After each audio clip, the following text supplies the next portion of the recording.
खुद को कर बुलंद इतना कि खुदा भी बंदे से पूछे बता तेरी रज़ा क्या है। हिंदी साहित्य में जब हम साहित्य पढ़ रहे थे उस समय प्रेमचंद की कहानियाँ, जयशंकर प्रसाद, सबको हमने थोड़ा थोड़ा पढ़ा।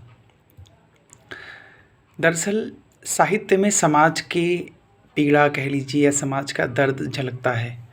साहित्य में समाज की बातें, समाज के जितने भी रूप स्वरूप हैं उनमें परिवर्तन करने की इच्छा, ये सारी बातें हमको साहित्य के को पढ़ने से समझ में आती हैं। दरअसल साहित्य को समाज का आईना या दर्पण भी कहा जाता है।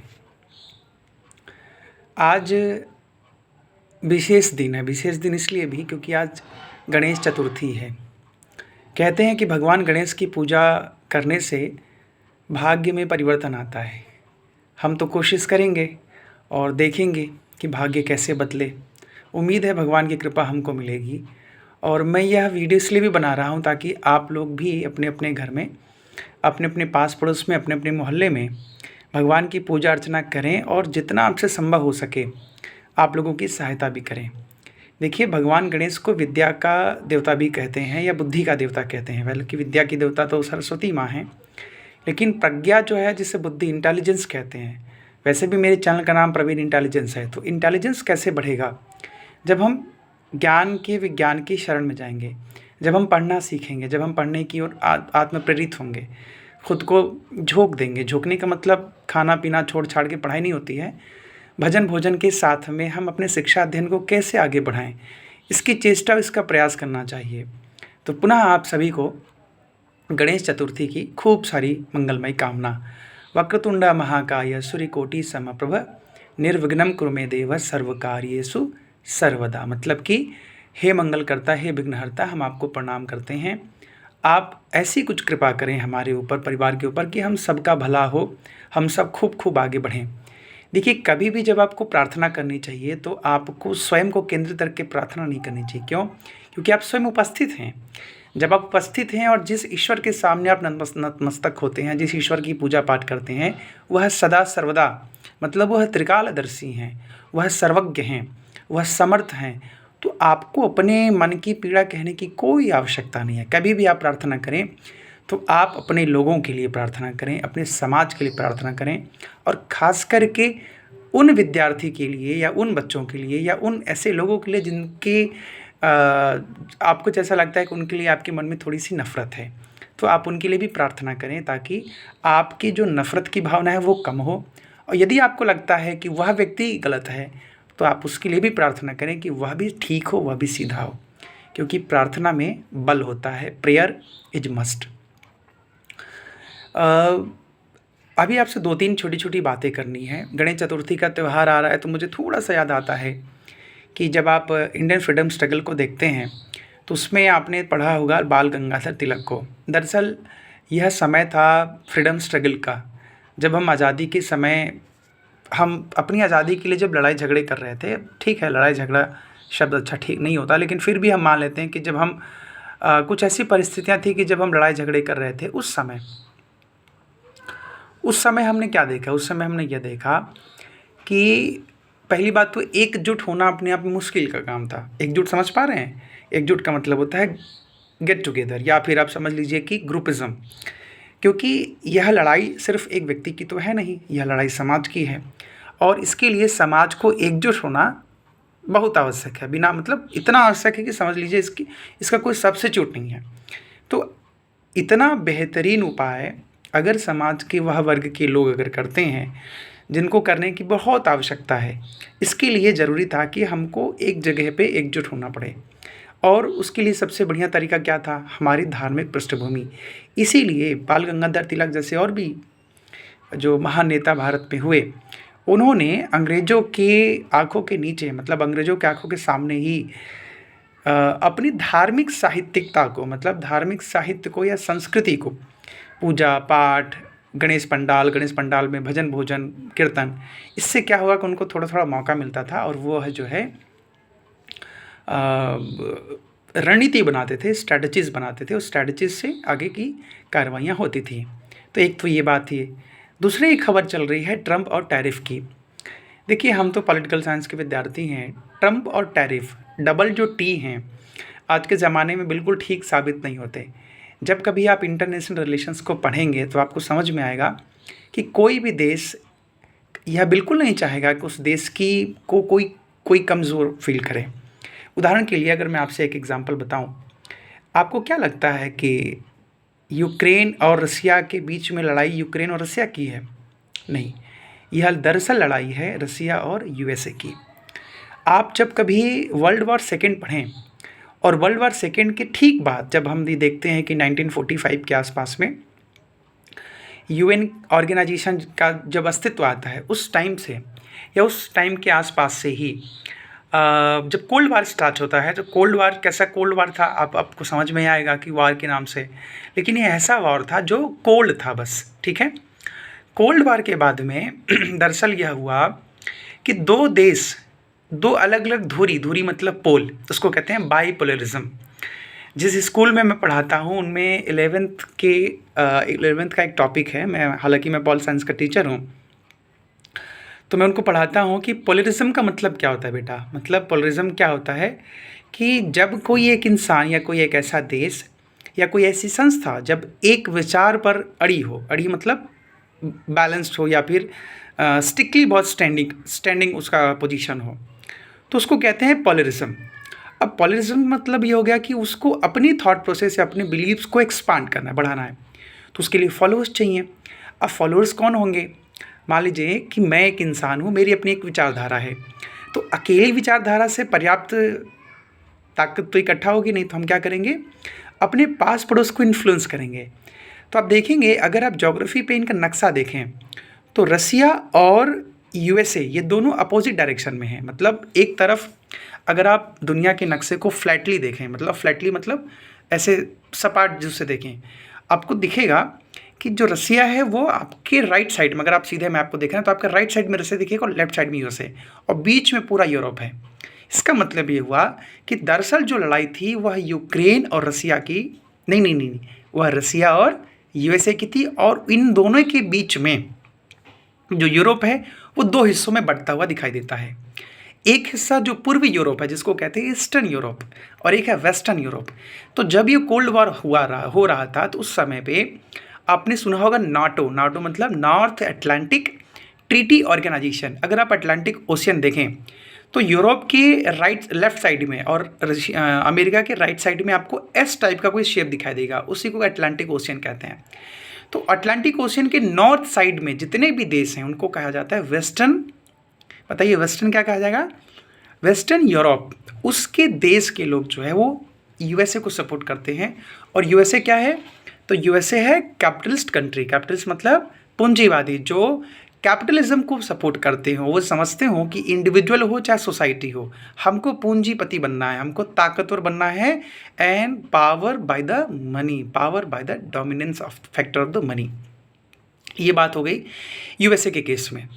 अच्छा, रसिया का क्या मतलब? तो रसिया ने कहा कि अगर आप यूएसए, अगर आप एक कैपिटलिस्ट कंट्री बनते हैं तो हम कैपिटलिस्ट तो बन नहीं सकते, क्योंकि विचार एक ही होगा, एक जगह का होगा, एक व्यक्ति के द्वारा होगा, एक देश के द्वारा होगा, तो हम दूसरे विचार को पकड़ते हैं, और वह विचार था सोशलिज्म या समाजवाद। लेकिन समाजवाद का जो सही मायना है या सोशलिज्म का जो सही मायना है वो ज़्यादातर मिक्स्ड इकोनॉमी को सपोर्ट करता है। जैसे अगर आप सोशलिज्म की बात करेंगे इंडिया के पर्सपेक्टिव से, तो इंडिया के पर्सपेक्टिव से सोशलिज्म का मतलब यह बिल्कुल नहीं होता कि हम मुकेश अंबानी और अडानी जैसे लोगों की वेल्थ को लेके हम लोगों में बांट देंगे।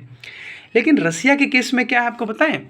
रसिया के केस में ये जो सोशलिज्म है वो कम्युनिज्म में कन्वर्ट हो जाता है। कम्युनिज्म का मतलब होता है कि जैसे आपने सुना होगा कार्ल मार्क्स को, तो कार्ल मार्क्स ने क्या किया था जर्मनी के आसपास में, यूरोप में, उसने कहा कि जितने भी लेबर कम्युनिटी के लोग हैं वह क्या करेंगे, वह अपना ग्रुप बनाएंगे और वो कम्युनिस्ट कहलाएंगे, और वो किसको पीटेंगे, मतलब किसको प्रताड़ित करेंगे? कैपिटलिस्ट को। क्यों? क्योंकि कैपिटलिस्ट लोग जो हैं वो हज़ारों सालों से, मतलब सालों से वो जो है कई सौ सालों से वो लगातार जो लेबर वर्ग है या लेबर कास्ट है या लेबर कम्युनिटी है उनको वो सप्रेस करते हैं।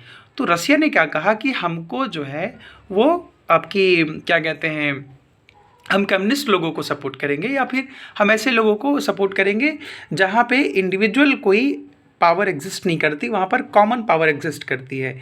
और कॉमन पावर एग्जिस्ट कैसे करेगी? जब वेल्थ पर, मतलब जो भी सोसाइटी की वेल्थ है, जैसे कोई रिसोर्स हो गया, कोई फैक्ट्री हो गई, कोई इंस्टीट्यूशन, कुछ भी हो, उस पर इक्वली सोसाइटी का रूल होगा। और सोसाइटी का जो रिप्रेजेंटेशन है वो गवर्नमेंट है, मतलब गवर्नमेंट का ही सब कुछ है, आपका इंडिविजुअली कुछ ऐसा खास नहीं है।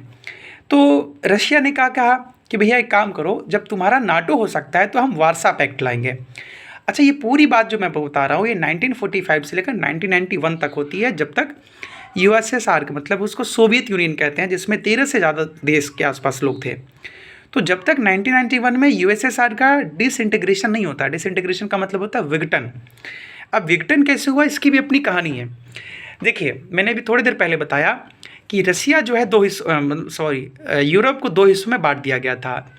मतलब बांट, ऐसा कोई इंसान है, इसको रेखा नहीं होती है, बस ऐसा समझने के लिए कि अगर वेस्टर्न यूरोप के लोग हैं, इसका मतलब वो अमेरिका को सपोर्ट कर रहे हैं या अमेरिका उनको सपोर्ट कर रहा है। और अगर आप एक सेकेंड ओके, तो जो वार्सा पैक्ट है, वार्सा पैक्ट में ईस्टर्न यूरोप के लोग हैं और नाटो में वेस्टर्न यूरोप के लोग हैं। तो इस तरीके से दो अलग अलग उसमें यूरोपियन कंट्रीज़ में ये मामला, ये डिस्कशंस हो रहे हैं, ठीक है। तो जब इन्होंने कंपेयर किया, वेस्टर्न कंट्रीज़ ने जब ईस्टर्न कंट्रीज़ के साथ कंपेयर किया, तो इन्होंने क्या देखा कि हमारी कंडीशनिंग बहुत अच्छी है। किसकी? वेस्टर्न यूरोप की या वेस्टर्न यूरोपियन कंट्रीज़ की। और जो ईस्टर्न यूरोपियन कंट्रीज़ के लोग थे, उन्होंने सोचा कि हमारी कंडीशन बहुत अच्छी नहीं है, तो why should we align with the USSR. इसीलिए उनके साइड से भी काफ़ी आवाज़ उठे। और फिर उसके बाद में आपको पता होगा कि अमेरिका तो चाहता ही था कि हम जो है अकेले ही शासन करें, अकेले ही राज रहें और यूएसएसआर डिसइंटीग्रेट हो जाए। तो फिर यूएसएसआर वापस से डिसइंटीग्रेट होता है। फिर गोर्बाचेव वहाँ के जो समय के प्रेसिडेंट थे 1991 के आसपास के, उन्होंने भी कहा कि ठीक है भाई, आपको नहीं होना, अलग रहना है, अलग रहिए आप। उन्हीं, मतलब एक ज़माने में ये जो यूक्रेन के लोग हैं ना, ये यूक्रेन का बाकी आसपास के लोग थे, सब लोग उसके पार्ट थे। इसीलिए आज भी जब बहुत नज़दीक इलाके हैं जो रसिया के हैं, बहुत नज़दीक इलाके, उन पर आज भी रसिया का डायरेक्ट इनडायरेक्ट कंट्रोल होता है, क्योंकि रसिया को हमेशा इस बात का डर रहता है, डर कह लीजिए या सावधानी, कि कहीं यूएसए जो है वह हम पर अटैक ना करे। तो ये सब कुछ मामला वहाँ पर होता है, ठीक है। अच्छा, अब आते हैं, तो ये इम्पोर्ट का ड्यूटी क्या है भाई? देखिए, अब आपको पता होगा कि रसिया और भारत बहुत पुराने दोस्त हैं। 1971 के आसपास में भी जब इंदिरा गांधी को लगा कि हमको पाकिस्तान को सबक सिखाना चाहिए, उस समय भी अमेरिका ने किसका साथ दिया था? पाकिस्तान का साथ दिया, क्योंकि अमेरिका जो है ना दुनिया का सबसे, मतलब वैसे तो ख़राब अच्छा नहीं बोल सकते, लेकिन वो बहुत चालाक देश है। वो हमेशा अपने फ़ायदे की सोचता है, वैसे भी कैपिटलिस्ट है तो फ़ायदे की सोचेगा, क्योंकि उसके लिए ह्यूमैनिटेरियन अप्रोच, ये सारी चीज़ें नहीं। दुनिया में आप देखना ध्यान से, दुनिया में सबसे पहला अगर कोई अवार्ड लेने की कोशिश करेगा ह्यूमैनिटेरियन अप्रोच के लिए या डेमोक्रेसी के लिए या by the people, of the people, for the people के लिए, तो डेमोक्रेसी में अमेरिका बोलेगा कि हम दुनिया की सबसे बड़ी डेमोक्रेसी हैं। अगर फॉरेन पॉलिसी की बात होगी कि किसकी कैसी फॉरेन पॉलिसी होनी चाहिए, किसी दूसरे देश की फॉरेन पॉलिसी कैसी होनी चाहिए, उसमें अमेरिका आके सामने आके बोलता है देखिए हम आपके चाचा हैं, आपको हमारा सुनना पड़ेगा। अगर कहीं कोई डिप्लोमेसी रीजनरेट करनी है, किसी दो देशों के बीच में बायलैटरल, क्वाड्रिलैटरल जो समिट्स होते हैं, बातचीत होती हैं, उसमें भी अमेरिका इंटरफेयर करता है। दुनिया में कहीं भी अगर टेररिज्म को प्रमोट करना हो, जैसे लोगों को हथियार सेल करना हो, आप देखिए होंगे अफगानिस्तान, पाकिस्तान जैसे जगहों पे, वहाँ पर भी अमेरिका जो है वहाँ पर भी ऑनगोइंग डिस्कशन करते रहता है। तो अमेरिका हमेशा से चालाक है, अमेरिका को हमेशा लगता है कि मेरा फ़ायदा कहाँ हो। अब उसको पता चल गया है कि भारत और रशिया की दोस्ती बढ़ रही है, तो उस केस में एक सेकेंड, तो उसको लग गया है कि भारत और रसिया की दोस्ती बढ़ रही है, तो उसको कैसे रोका जाए, कैसे टोका जाए। तो उसने कह दिया कि हम टैरिफ लगाएंगे। अच्छा, रेसिप्रोकल टैरिफ क्या होता है कि जितने परसेंटेज में इंडिया लगाता है वैसे परसेंटेज में हम भी लगाएंगे। देखिए, टैरिफ का मामला ये पूरी तरीके से सॉवरेन मामला होता है कि अगर आप एक देश हैं और आप चाहते हैं कि आपके देश में बाहर की वस्तुएं ना आए, तो आपके पास में पावर है, आप टैरिफ लगा सकते हैं। लेकिन ध्यान ये रखना होता है कि टैरिफ किसी को डिमोटिवेट करने के लिए ना हो, मतलब किसी को वीक करने के लिए कंडीशन ना किया जाए। और ट्रंप ऐसा इंसान है, ट्रंप ऐसा नेता है, उसको यह भी नहीं समझ में आ रहा है कि उसकी इकोनॉमी कैसे चलेगी। अगर वो सभी देशों से अगर वो मान लीजिए अगर टैरिफ लगा भी देता है, तो क्या ये पॉसिबल है कि 2 दिन 4 दिन के अंदर अमेरिका में प्रोडक्शन चालू हो जाए? क्या अमेरिका को सेल्फ रिलायंट बना सकते हैं ट्रंप साहब? ये बिल्कुल पॉसिबल नहीं है। देखिए, दुनिया ऐसे नहीं चलती है, दुनिया ट्रेड से चलती है, ग्लोबल ट्रेड होते हैं, 2-4 देश आपस में ट्रेड करते हैं, तरह तरह की बातें हैं। यहाँ कोई मजाक करने वाला कोई विषय नहीं है, इसे हमको समझना पड़ता है। तो यह तो मामला रहा कि कैसे और क्या क्या सब चीज़ें चल रही हैं। अब आते हैं एक दूसरी विषय चल रही है, तो हालांकि अब इसका सोल्यूशन क्या है? सोल्यूशन क्या है? मोदी जी जवाब तो दे नहीं रहे हैं। जो मोदी जी जवाब नहीं देंगे तो क्या होगा?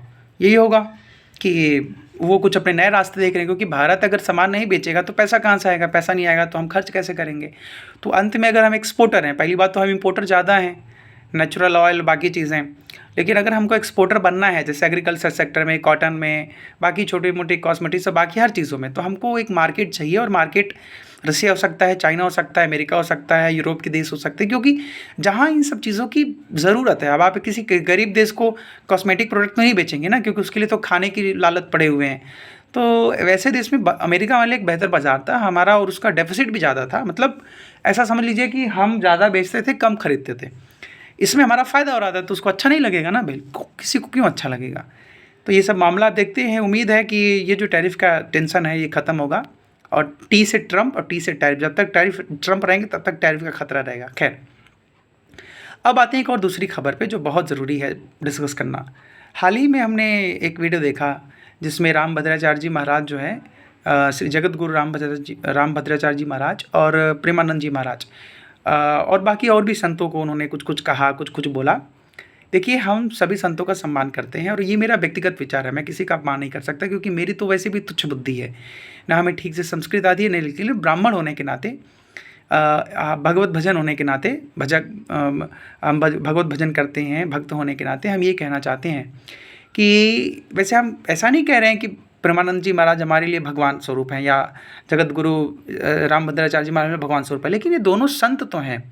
तो संत समागम में एक संत दूसरे संत का अपमान नहीं कर सकता। लेकिन अब समझने वाली बात ये है कि क्या यह अपमान था? देखिए, अब इसको मैं आपको 2 तर्क देता हूँ। हालांकि प्रेमानंद जी महाराज के बारे में जो बातें रामभद्राचार्य जी ने कही उसका क्लेरिफिकेशन भी आ गया है। धीरेन्द्र शास्त्री जी ने भी कहा, उनके जो उत्तराधिकारी हैं उन महाराज ने भी कहा, और स्वयं जगत गुरु ने भी अपना स्पष्टीकरण दिया है कि मैंने ऐसा कुछ जानबूझ के किसी के बारे में कुछ गलत नहीं बोला। ऐसा मतलब सोची समझी कोई रणनीति नहीं थी, ये भाव भाव में निकल गया। क्योंकि शुभांकर मिश्रा जी का कुछ सवाल ही ऐसा था कि उन्होंने कहा कि हमें जो है क्या ये चमत्कार पे विश्वास करते हैं? लेकिन ठीक बात है, पहली बात तो ऐसे सवाल पूछना नहीं चाहिए था मिश्रा जी को, लेकिन उन्होंने पूछा भी तो सहज भाव से निकल गया होगा। इसमें सबको चुभने वाली बात ये लग रही है, जिस पर शंकराचार्य के बारे में उन्होंने कही, जो मुझे लगता है ठीक नहीं बात है। क्योंकि देखिए, पुरी के शंकराचार्य जी से भी हम कई बार मुलाकात हुई, क्योंकि हमारे गंजाम रहते हैं, वहाँ के पास में उनका एक आश्रम है, वहाँ आते रहते हैं वो, तो उनका दर्शन मिलता है। बहुत सरल, बहुत सज्जन व्यक्ति हैं वो। तो पुरी के शंकराचार्य जी के बारे में अगर ऐसी कुछ टिप्पणी सुनाई देती है कि उन्हें तो संस्कृत ठीक से वाचन नहीं कर पाते, संस्कृत नहीं बोल पाते, या वो तो गाली देने से, ऐसा कुछ कुछ उन्होंने कहा, मतलब माफ़ करिएगा, लेकिन हमें ऐसा लगता है कि शंकराचार्य जी के बारे में ऐसी बातें कहना थोड़ी सी जल्दीबाजी में हो गई होगी। तो मेरा निवेदन ये है कि हम सब लोग सोशल मीडिया के ज़माने में रहते हैं, हम सब खूब सारी बातें देखते हैं, सुनते हैं, समझते हैं, लेकिन प्लीज़ इस बात का आप ध्यान रखें कि हम चाहे कितना भी चाह लें, लेकिन हम एक संत की बातों को ना काट सकते, ना जोड़ सकते, ना समझ सकते हैं। तो संत अपने आप में संत हृदय नवनीत समाना, इस रामचरितमानस में भी लिखा हुआ है तुलसी बाबा ने। तो संत को नवनीत जैसे हृदय से होना चाहिए और कोई टीका टिप्पणी नहीं करनी चाहिए। जैसे आप कभी देखेंगे जगत गुरु यहाँ के पुरी के शंकराचार्य जी महाराज हैं, उन्होंने कभी व्यक्तिगत रूप से कभी किसी पर टिप्पणी नहीं करते वो। हालांकि बहुत सारा राजनीतिक विषयों पर वो बात कहते हैं, गणित पे बात करते हैं, दर्शन पे बात करते हैं, ग्रंथों पे बात करते हैं, भगवत भजन पे बात करते हैं, तमाम चीज़ों पे बात करते हैं। तो ये सब हमें समझना होगा कि थोड़ा हमें भजन कीर्तन की ओर आगे बढ़ना चाहिए, और बिल्कुल ऐसा गलत सही मत कहिए। आप पाप के भागी ना बने। जिन्होंने कहा वो समझे, जिन्होंने सुना वह समझें, लेकिन हम लोग क्यों एक दूसरे को गलत सही कह के पापी बने। लेकिन बस इतना निवेदन होता है कि यह समाज बहुत जटिल समाज है। यहाँ पे कही हुई एक बात का अर्थ का अनर्थ लगाया जा सकता है। और आप जैसे महान विद्वान पढ़े लिखे व्यक्ति जो उन्होंने सैकड़ों ग्रंथें लिखी हों, जो संस्कृत के प्रकांड विद्वान हो, अगर उनके मुखारबिंद से ऐसी बातें निकलेंगी तो सनातनीयता पर एक सवाल उठता है कि कैसी ये बातें समझ में आ रही हैं।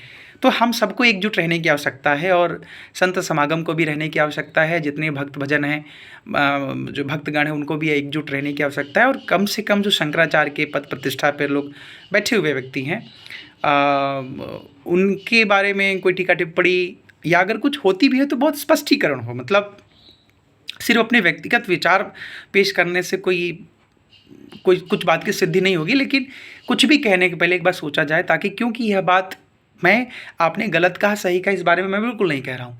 मैं ये कह रहा हूँ कि कुछ भी कहने से पहले हम सबको सोचना चाहिए, क्योंकि यह बात मीडिया में जाती है और फिर अर्थ का अनर्थ होता है। आप सोच के देखिए कि जो प्रेमानंद जी महाराज के भक्त लोग हैं, वो कितना मतलब अपशब्द कह रहे हैं वीडियो पे। जितने समर्थक लोग हैं ब्रह्मभद्राचार्य जी महाराज के, वो लोग कितना शब्द कह रहे हैं प्रेमानंद जी को। फिर यहाँ से फिर जगत गुरु, फिर शंकराचार्य वर्सेस शंकराचार्य, सब क्या चल रहा है। हम लोग यहाँ हिंदुत्व की बात करते हैं, हम सनातन संस्कृति की बात करते हैं। आज वैसे भी गणेश चतुर्थी है। हम ऐसी ऐसी बातें करके हम क्यों फंसें। हम सबका कल्याण चाहते हैं। सर्वे भवन्तु सुखिनः, सर्वे सन्तु निरामया। भारत एक ऐसी संस्कृति है जहाँ सभी के कल्याण की बात होती है। यहाँ पर नहीं, एक दूसरे के बारे में कोई टीका टिप्पणी नहीं। बस इतना है कि कभी भी हमको, मान लीजिए मैं बहुत विद्वान व्यक्ति हूँ, अगर मुझे कुछ गलत लग रहा है तो मैं उस व्यक्ति से व्यक्तिगत संपर्क करने की कोशिश करूँगा।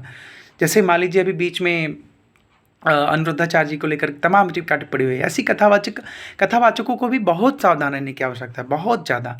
क्योंकि यहाँ पर भारत के लोगों को भक्त बनाना बहुत आसान बात है। हज़ारों बाबा लोग आए हैं, ना जाने क्या क्या सब कांड आपको पता ही होगा। कुछ लोग जेल में हैं, कुछ लोग जेल जाने की तैयारी कर रहे हैं।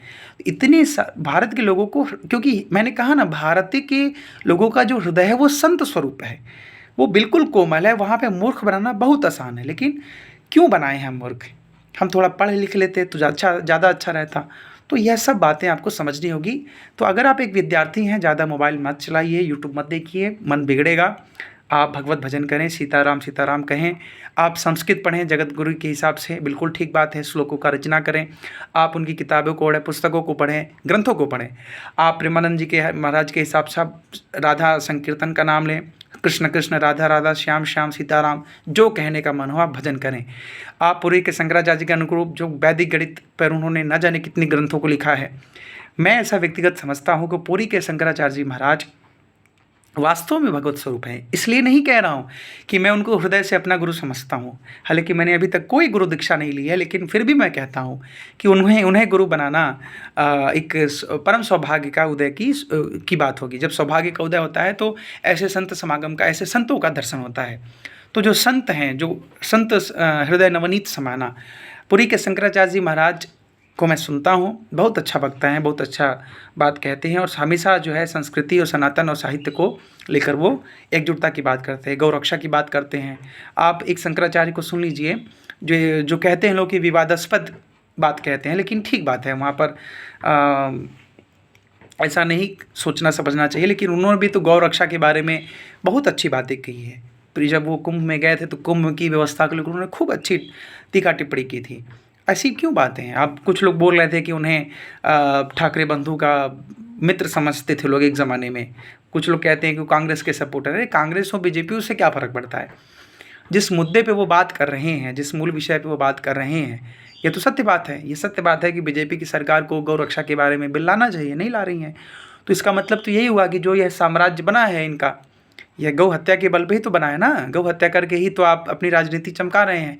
अगर यही सवाल किसी संत ने पूछ दिया तो वो गलत हो गए, वो कांग्रेसी हो गए। तो कुल मिला के राजनीति को धर्म से थोड़ा अलग समझने की कोशिश करें। आप अगर राजनेता हैं, अगर आप एक पार्टी हैं, आप नरेंद्र मोदी जी हैं, आप अमित शाह जी हैं, आप भी इस बात की कोशिश करें कि कैसे हम संत समागम की भी रक्षा सुरक्षा करें। देखिए, भारत को बचाना है तो भारतीयता को पहले बचाइए। मैंने कहा अभी कि अभी सबको समान रूप से लेकर चलना चाहिए। कांग्रेस की पार्टी में राहुल गांधी, आप देखिए, अगर वह व्यक्ति मान लीजिए ईडी के बारे में या किसी के बारे में अगर उन्होंने कुछ कहा है तो आप पड़ताल करिए ठीक से। क्यों इलेक्शन कमीशन बाकी चीज़ें, आपको क्यों लगता है ऐसा कि वो एकदम पागल है? 10 साल से जो इंसान संघर्ष कर रहा हो, जिसको सीख रहा हो, खुद उस व्यक्ति ने कितनी भाषाएँ सीखी होगी, कितना साहित्य सीखे होंगे, कितने शब्द सीखे होंगे। साहित्य शब्द भाषा का मतलब होता है अपने आप को तराशना, बात कैसे करनी है, क्यों करना है, कितना करना है, कैसे करना है। आपको कौन लगता है भारत में कितने में हो, 50 साल की अवस्था की उम्र के आसपास में कितने में किस में बल बचा है कि वो दक्षिण से लेकर उत्तर तक के को उन्होंने नापा, फिर पूरब से पश्चिम को नापा। भारत को समझने के लिए देखिए, मुझे लगता है दूसरी शायद, हालाँकि 1-2 और लोगों ने ऐसा कोशिश किया है, लेकिन गांधी जी के बाद में, जब गांधी जी 1915 में आए, तो उसके बाद उन्होंने जो भारत का भ्रमण किया, फिर जो गोखले साहब थे, उनके जो गुरु थे, राजनीतिक गुरु, उन्होंने फिर उनको समझाया कि भारत को समझने के लिए सबसे पहले भारत का भ्रमण करिए आप।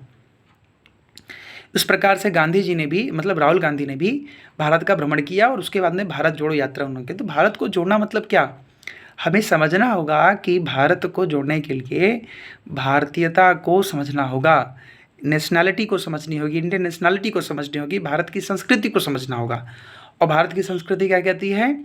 वसुधैव कुटुम्बकम, या वसुधा ये मेरा परिवार है। लेकिन कमज़ोर मत बनिए आप। जो रोहिंग्या शरणार्थी उनसे बचना होगा, जो घुसपैठी उनसे बचना होगा, जो राजनेता फलाना ये वो टुपटपाम जो है आवाज़ दे रहे हैं, जैसे ट्रम्प जैसे लोग। भारत एक संप्रभु राष्ट्र है, India is a true sovereign country. जो इंडिया को अच्छा लगेगा वही इंडिया करेगा, किसी के दबाव में, किसी के कहने से कुछ नहीं होने वाला है। तो मेरे प्यारे विद्यार्थियों, अगर आप ये वीडियो देख रहे हैं, आप समर्थ बने, सक्षम बने और समझदार बने, क्योंकि समझदार बनेंगे तो कम से कम आपको राजनीति और धर्म के बीच अंतर समझ में आएगा, धर्म का सम्मान करेंगे और राजनीति से दूर रहेंगे। देखिए, राजनीति से दूर रहने का मतलब नकारात्मकता नहीं, राजनीति से दूर रहने का मतलब सकारात्मकता भी। ठीक है, उम्मीद है आप ये बात समझ गए होंगे। अगली वीडियो में मिलते हैं, तब तक के लिए धन्यवाद। जय हिंद, वंदे मातरम।